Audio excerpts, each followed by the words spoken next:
कमर ना हिले तो हिला दूं, चलिया कौन सा गाना बजा दूं। तोला लेके जाऊं परन हावे उड़हरिया, तोला लेके जाऊं परन हावे उड़हरिया।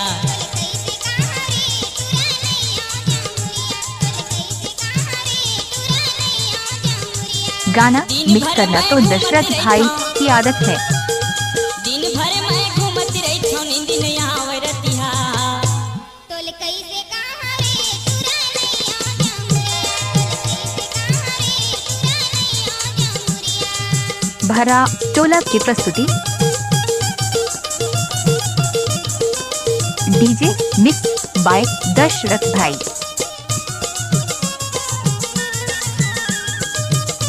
डीजे दशरथ भरा टोला वाले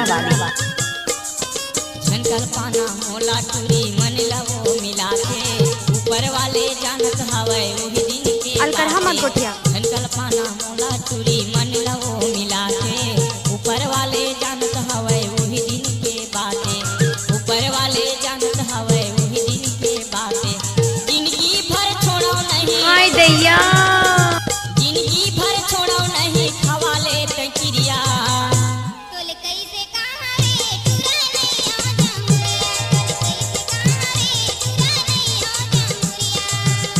गाना मिक्स करना तो दशरथ भाई की आदत है।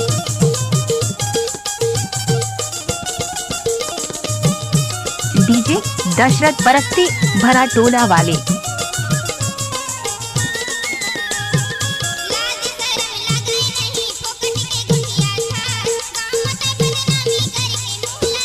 नाचना वो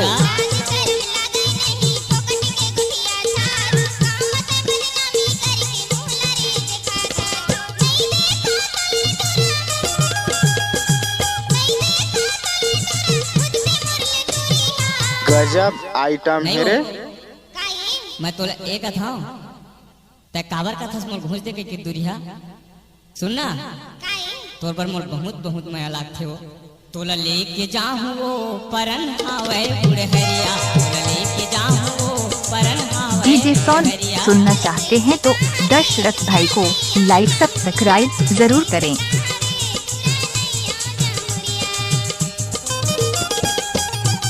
लजाबे झनो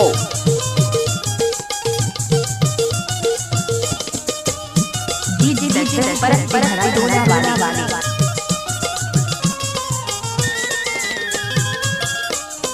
लगे हवे पानी चूरी नहीं छोड़ा मैं तोला, वही दिन के दे हवा चोरा।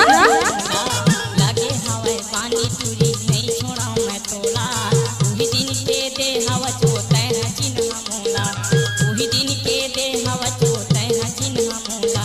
हाथ माता नाव लिखाए डीजे दशरथ परस्ती भरा टोला वाले। नाव लिखाए गोखेलाल के चिन्ह।